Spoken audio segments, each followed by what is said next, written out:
क्या आपको पता है वो पहला इंसान कौन था जिसने 200 बिलियन डॉलर्स की नेटवर्थ को हासिल किया था? अगर आप बिलियनर्स की लिस्ट को क्लोजली फॉलो करते हो आपको गैस करना होगा कि वो जेफ बेजोस या एलॉन मस्क है, मगर जो एक फाइनेंसर है जिनका नाम है बिल ब्रॉडर, वो ये क्लेम करते हैं कि ये टाइटल व्लादिमीर पुतिन को जाता है, जो कि 7 साल पहले ही हुआ था।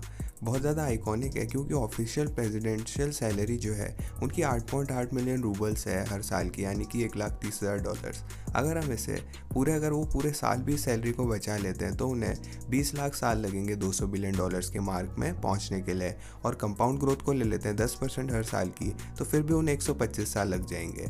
मगर मुझे नहीं लगता कि हम लोग इतने बेवकूफ़ हैं कि जो बिलीव कर लेंगे कि प्रेसिडेंशियल कंपनसेशन ही पुतिन की असली सोर्स ऑफ वेल्थ है। इनफैक्ट जो रीज़न है वो फोर्ब्स और ब्लूमबर्ग में रिस्ट्रिक्टेड नहीं है, क्योंकि वो ऐसा लगता है कि जिन्होंने अपने ज़्यादातर कमाई जो है वो गलत चीज़ों से करी है। Vladimir Putin, 17 years and the most powerful man in the world. तो किस तरह से व्लादिमीर पुतिन ने 200 बिलियन डॉलर्स बचाए और इसी के साथ साथ वो मॉडर्न डे सार बने रशिया के।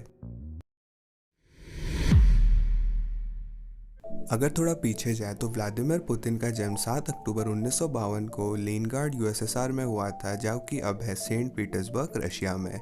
उनके जो थे सबसे यंगेस्ट थे तीनों भाइयों में से, जो जिन्होंने जन्म लिया था व्लादिमीर स्पिंडोविच पुतिन और मारिया इनलोवा पुतिन पे। मगर पुतिन के पास इतना कोई एक्सपीरियंस नहीं था अपने भाइयों का, क्योंकि वो दोनों ही चल बसे थे जब वो पैदा हुए थे। उनका जो पुराने भाई थे विक्टर, उनकी मौत हो गई थी सीज ऑफ लेनिनग्राड में जब नाजीज ने पूरे शहर को ऑक्यूपाई कर लिया था 3 साल के लिए, और विक्टर 10 लाख सिविलियंस में से एक थे मिलिट्री वालों के दौरान। और आपको ऐसा लगेगा कि ऐसा एक्सपीरियंस जो है फैमिली के मुंह में कड़वा टेस्ट रख देगा, मगर ऐसे एक्सपीरियंस के बाद भी जो पुतिन की फैमिली है वो काफ़ी देश प्रेमी थी। इनफैक्ट बहुत सारे फैमिली मेम्बर्स ने पॉलिटिकल और मिलिट्री रोल्स निभाए उनकी दादी माँ भी पर्सनल शेफ थी व्लादिमीर लेनिन और जोसेफ स्टालिन की। सिमिलरली उनके दोनों अंकल ने भी अपनी जान गंवा दी थी ईस्टर्न फ्रंट में वर्ल्ड वॉर 2 के दौरान, और पुतिन के पिता कॉन्स्क्रिप्ट थे सोवियत नेवी में। जब तक उन्होंने बहुत बुरी तरह से इंजर्ड नहीं हुए उन्होंने सर्विस जारी रखी।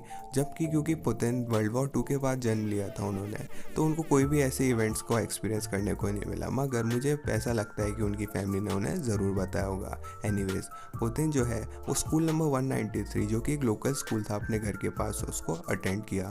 स्कूल में उनकी फेवरेट टास्क थी किताबें पढ़ना कार्ल मार्क्स और व्लादिमीर लेनिन के ऊपर। और जैसे ही वो जवान होते गए उन्होंने और टाइम स्पेंड करना शुरू कर दिया साम्बो और जूडो सीखते हुए। हाई स्कूल में आने के बाद पुतिन जो है सेंट पीटर्सबर्ग हाई स्कूल को ज्वाइन किया, और उनकी जो मोस्ट वैल्यूएबल थिंग थी जो वहाँ पे सीखी उन्होंने कि किस तरह से जर्मन बोली जाती है।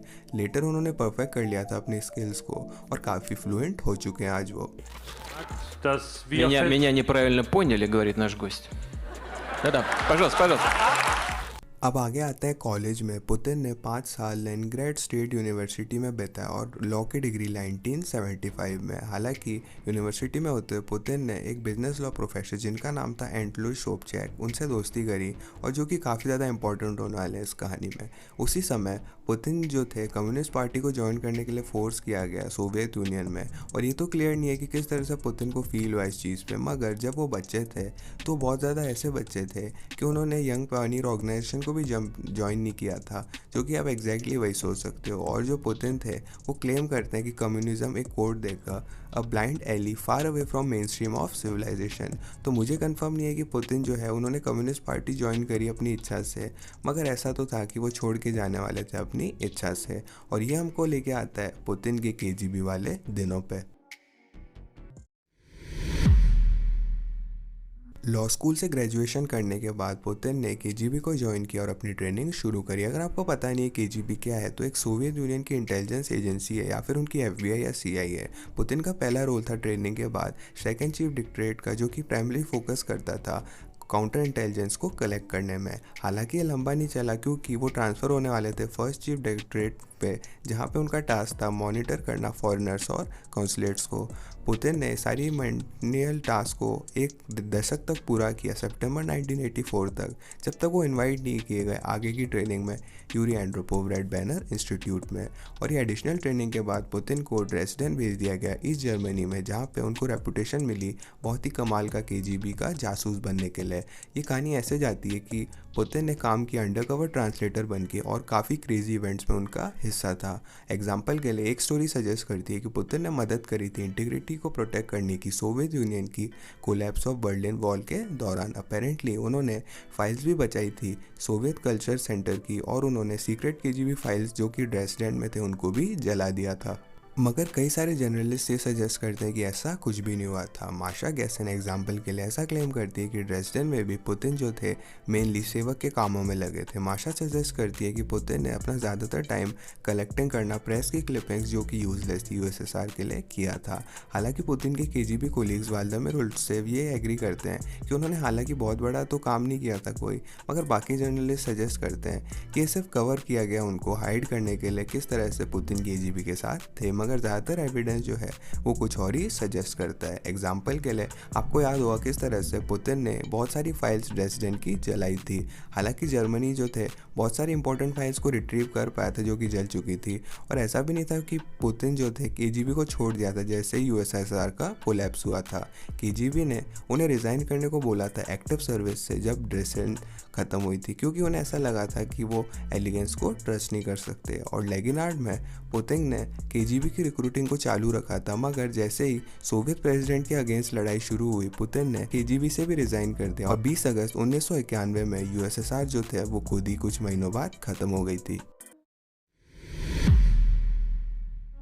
अब क्योंकि पुतिन नौकरी से बाहर चले गए थे, उन्होंने डिसाइड किया कि अपने जो प्रोफेसर थे कॉलेज से उनसे दोस्ती वापस से बढ़ाई जाए। एंटली सोबचैक ने कोई भी सही टाइमिंग नहीं देखी इसके लिए, क्योंकि आपको पता है कि जो फॉल था सोवियत यूनियन का, सोबचैक जो थे वो पॉलिटिक्स में आना चाहते थे, मगर पुतिन ने सोबचैक की मदद करी कैंपेन ट्रेल में, और काफ़ी ज़्यादा सोबचैक के मोस्ट ट्रस्टेड दलों का हिस्सा बन गए। सोबचैक जो थे वो इलेक्शन जीत गए और पहला डेमोक्रेटिकली इलेक्टेड मेयर बने सेंट पीटर्सबर्ग के, और क्योंकि ग्रेटिट्यूड था पुतिन के लिए उन्होंने कैंपेन के ट्रेल में हेल्प की थी। सोबचैक ने पुतिन को एडवाइज़र बनाया इंटरनेशनल अफेयर्स में। हालांकि काफ़ी ज़्यादा अच्छा स्टार्ट था पुतिन का पॉलिटिक्स में, मगर उन्हें ज़्यादा समय नहीं लगा सोबचैक को पीछे छोड़कर 28 जून 1991 को पुतिन जो थे वो हेड ऑफ एक्सटर्नल रिलेशंस बने मेयर्स के ऑफिस में, और वहाँ पे उन्होंने अपनी पहली कंट्रोवर्सी को चिंगारी दी। ये रिवील हुआ कि पुतिन ने अपनी इस पावर्स को गलत इस्तेमाल किया था अप्रूव करने में एक्सपोर्ट के $93 मिलियन के मेटल्स का रिटर्न में फॉरेन फूड एड की, जो कि कभी आई नहीं। और जैसे ये न्यूज़ आई इन्वेस्टिगेटर्स ने रेकमेंड किया कि पुतिन को फायर कर देना चाहिए, मगर ये कभी नहीं हुआ क्योंकि पुतिन के पास बहुत सारा पब्लिक सपोर्ट था। American presidents 50% approval rating threshold के लिए भी सपोर्ट नहीं मांग पाते, मगर पुतिन जो है इस माइलस्टोन को क्रॉस कर लिया था उनके पूरे करियर में। इनफैक्ट यूक्रेन की सिचुएशन के साथ ही पुतिन की अप्रूवल रेटिंग जो है अभी 71% है, और एक बाहर के पर्सपेक्टिव से देखा जाए तो काफ़ी कंफ्यूजिंग होना चाहिए, क्योंकि पुतिन जो है वो एक करप्ट रूलर बन के आते हैं, मगर बहुत सारे रशियंस किसी भी तरह से पुतिन को किसी और की जगह नहीं रखना चाहते। पुतिन की पॉपुलैरिटी के पीछे दो कारण है। पहला कारण ये है कि जब से सोवियत यूनियन ख़त्म हुआ है उसकी जो फाइनेंशियल सिचुएशन है एवरेज रशियन की काफ़ी ज़्यादा बढ़ चुकी है। इनफैक्ट जो एवरेज मंथली इनकम है वो 100 गुना से ज़्यादा बढ़ चुकी है, और ऐसा तो क्लियर नहीं है कि कितना है पुतिन की वजह से और कितना कैपिटलिस्टिक इकोनॉमी की वजह से हुआ, मगर बहुत सारे रशियंस पुतिन को एसोसिएट करते हैं उनके फाइनेंशियल राइज के, क्योंकि उनका सपोर्ट उन्हें मिला। और जो सेकंड रीज़न है पुतिन के ओवरवेलमिंग सपोर्ट की, क्योंकि वो स्ट्रॉन्ग लीडर है जो कि बहुत सारे रशियंस को लगता है उन्हें चाहिए था। इनफैक्ट 1990s में बहुत सारे रशियन को ऐसा लगा कि उनकी पावर और डोमिनेंस जो है दुनिया में ख़त्म होती जा रही है 1960s से, और क्योंकि पुतिन का इंटेंस पेट्रोटिज्म था, आयरन फिस्ट भी थी, ऐसा लग रहा था कि वो सही इंसान थे रशिया को अपनी पहले की ग्लोरी में लेके आने के लिए। अगर आप मुझे बिलीव नहीं करते तो आप देखो किस तरह से 1,30,000 लोग रशियन नेशनल एंथम को गा रहे हैं पुतिन के साथ।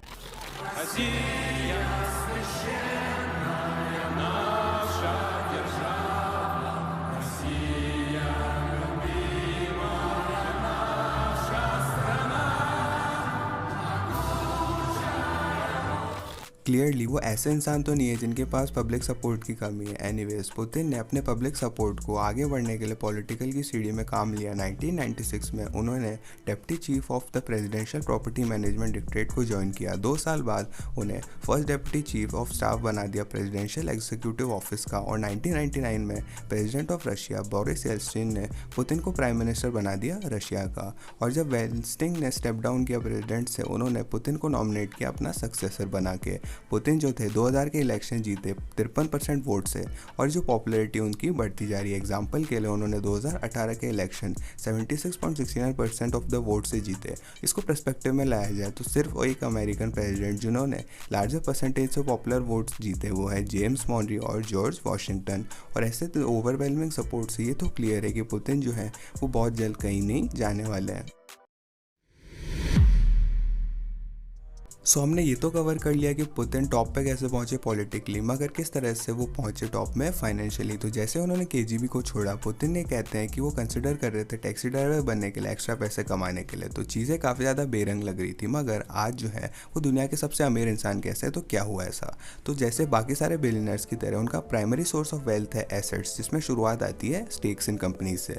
पुतिन ने स्पेकुलेटेड करते हैं कि जो मैसिव स्टेक्स है उनकी कंपनी बहुत सारे ऑयल जाइंट्स में है, इसमें इंक्लूडेड है 37 स्टेक शुरुगट नेफ्ट गैस और 4.5% स्टेक गैसप्रॉम और एटलीस्ट 75% स्टेक गनवॉर। और ये सारी कंपनी एक्सट्रीमली प्राइवेट है और इन बहुत सारी इनमें से इन्होंने रिजेक्ट कर दिया ये नोशन को कि पुतिन एक शेयर होल्डर है। मगर क्रिटिक्स आर्ग्यू करते हैं कि ये सिर्फ अटेम्प्ट है अपने इन्वॉल्वमेंट को कवर करने के लिए इन कंपनीज के साथ, क्योंकि ऐसा है कि हाईली अनलाइकली है कि पुतिन ने ये स्टेक्स के लिए पैसे दिए होंगे। जो लाइकली सिनेरियो ये है कि उन्होंने ये पॉलिटिकल फेवर्स और बाकी सारी ईजियर रेगुलेशन और गवर्नमेंट कॉन्ट्रैक्ट्स के बदले लिए थे इन सारी चीज़ों को। इसी तरह से पुतिन के पास बहुत बड़ा पोर्टफोलियो है रियल एस्टेट होल्डिंग्स, जैसे कि 20 अलग तरह के पैलेसेस और विलास की। और हम बात नहीं कर रहे रियल एस्टेट जो कि टेंस ऑफ मिलियन से hundreds of millions of dollars में आता है। इनमें से कुछ होल्डिंग्स $1 बिलियन से भी ऊपर आती है। पुतिन जो है सारी एस्टेट्स को ओन करने से डिनाई कर देते हैं, और ये हो सकता है सही है क्योंकि वो डायरेक्टली प्रॉपर्टीज़ को ओन नहीं करते। मगर स्पेकुलेटेड है कि पुतिन जो सारी स्टेक्स और प्रॉपर्टीज़ को है वेरियस प्रॉक्सीज के थ्रू खरीद रखा है। और जो पुतिन के पॉलिटिकल कोलीग्स है सेंसलेव बेलुस्की ये सजेस्ट करते हैं कि पुतिन की वर्थ $40 बिलियन से ज़्यादा है कम से कम, और इसी के साथ उन्हें ये भी नहीं पता कि उससे कितने ऊपर तक हो सकती है। और इसी वजह से पुतिन जो है कोई डाउट नहीं है कि एक्सट्रीमली पैसे वाले हैं, मगर ऐसा नहीं है कि वो अपनी वेल्थ को शो ऑफ करते हैं। ऐसा लगता है कि वो वेल्थ को खुद एंजॉय करते हैं, ना कि मीडिया को दिखाते हैं। एक और चीज़ जो है पुतिन जो प्राउड है शो करने में वो है उनकी ताकतों को दुनिया को दिखाने में।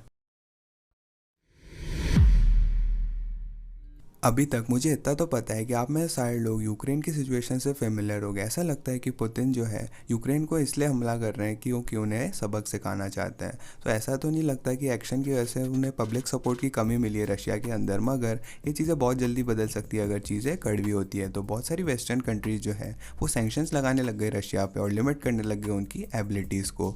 मगर मुझे ऐसा नहीं लगता कि कोई डिफरेंस बना है, क्योंकि पुतिन को पहले से ही पता था ऐसा होने वाला है। In the mean time Putin को ऐसा लगता है कि वो सबसे वेल्दीस्ट इंसान है, ना कि सिर्फ रशिया में मगर पूरी दुनिया में। पैसे के दर पर नहीं, मगर हो सकता है ये भी सच हो, मगर ट्रस्ट के दम पर। पुतिन के एसेट्स ही कहते हैं कि रशियन जो है उन्हें इतने सालों से भरोसा किया लीडरशिप पे रशिया की 20 और उससे भी कहीं ज़्यादा डेकेड्स है, और ऐसा लगता है कि ये हमेशा ही ग्रेटेस्ट वेल्थ होने वाली है उनकी। क्या आप पुतिन के फ़ैन हो, और क्या आपको लगता है कि उन्होंने यूक्रेन पे हमला करके काफ़ी बड़ी गलती करी है? कमेंट करके ज़रूर बताना, और इस वीडियो को लाइक भी कीजिएगा अगर आप रशियन नेशनल एंथम के फ़ैन हो। तो इसी के साथ हमारे इंटरनेशनल चैनल्स को चेकआउट कीजिएगा हमारी वीडियोज़ बाकी लैंग्वेजेस में देखने के लिए, और हमारे चैनल को सब्सक्राइब भी कीजिएगा बाकी सवालों के लॉजिकली आंसर्ड के लिए। मैं था चिरंजीव, मैं मिलता हूँ आपसे अगली वीडियो में गाइस।